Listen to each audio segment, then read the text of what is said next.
안녕하세요, 가오뮤입니다. 요즘 은퇴를 앞둔 시니어분들이 많아져서 은퇴에 대한 관심이 많아지고 있습니다. 그런데 시니어분들이 은퇴 이후에 가장 많이 하는 걱정으로 생활비 부족이 차지하고 있는데요.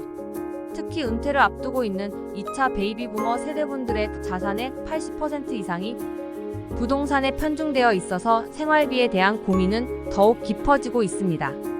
국민연금이나 기초연금으로 노후에 충분한 생활비를 충당할 수 있다면 좋겠지만 대부분의 시니어분들은 자녀들 교육에 부모님들을 부양하느라 개인연금을 준비하지 못하고 은퇴를 맞이하시고 재취업이나 공공근로를 통해서 생활비를 마련하시는 분들이 많으십니다. 그래서 오늘은 시니어분들이 은퇴 후에 소득활동을 하시면서 안정적으로 연금까지 받을 수 있는 농지연금에 대해서 이야기해보려 합니다. 농지연금이란 만 60세 이상 고령 농업인이 소유한 농지를 담보로 노후생활 안정자금을 매월 연금식으로 지급받는 제도입니다. 한국농어촌공사에서 운영하는 제도이며 고령화될수록 농업수익으로 생계가 어려운 고령자들의 재산인 농지를 유동화하여 노후 생계를 지원하는 제도입니다. 농지연금을 지급받을 수 있는 농업인의 자격 요건은 만 60세 이상이고 영농 경력 5년 이상의 농업인이어야 합니다. 농지연금은 소유한 농지를 담보로 저금리 대출을 매월 일정한 금액으로 받아 노후 생계비에 조달하고 만기 이후 농지 매각 등으로 받은 연금이자를 상환하는 제도입니다. 농지연금의 지급 금액은 해당 농지의 공시지가 100% 또는 감정평가액의 90%를 기준으로 가입자가 선택할 수 있는데 월 최대 300만 원까지 지급받을 수 있습니다.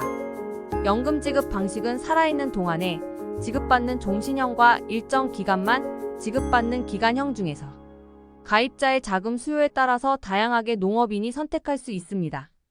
종신형은 종신정액형, 전후후박형, 수시인출형이 있고 기간형에는 기간정액형, 경영이양형이 있습니다. 농지연금의 장점은 첫 번째로 부부 종신 지급으로 농지연금을 받던 농업인이 사망할 경우 배우자가 승계하면 배우자 사망 시까지 계속 농지연금을 받을 수 있습니다. 단, 신청 당시 배우자가 55세 이상 연금 승계를 선택한 경우입니다.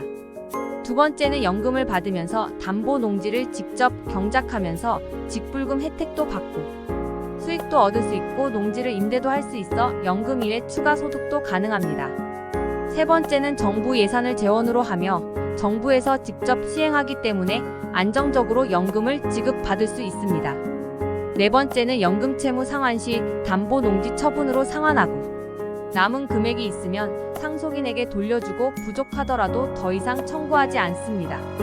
종신형으로 선택하시고 건강하게 장수하시면 오랫동안 연금 혜택을 볼 수 있다는 장점이 있습니다. 다섯 번째는 재산세 감면 혜택입니다. 6억 원 이하 농지는 전액 감면되며 6억 원 초과 농지는 6억 원까지 감면됩니다. 여섯 번째는 압류 위험으로부터 연금 보호입니다. 농지연금 지킴이 통장에 가입하여 월 185만 원까지 압류 위험으로부터 연금을 보호받으실 수 있습니다. 일곱 번째는 경매를 이용해서 토지를 저렴하게 매입하게 되면 시세 차익 수익까지 가져갈 수 있습니다. 예를 들면 감정평가액이 1억 원짜리 토지를 7천만 원에 경매로 낙찰받아서 농지연금을 신청하게 되면 감정평가액의 90%인 9천만 원까지 연금을 수령할 수 있기 때문에 2천만 원의 수익을 얻을 수 있어서 경매와 농지연금을 함께 활용한다면 더욱 좋습니다. 결론.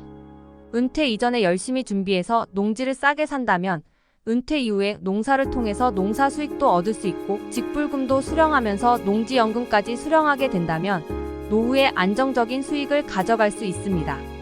특히 농지연금은 감정평가액 기준으로 연금을 실행해서 만기 상환 시 토지 가격이 떨어져도 부족금을 청구하지 않고 토지 가격이 오르면 차익형 수익까지 가능하게 돼서 더욱 좋습니다.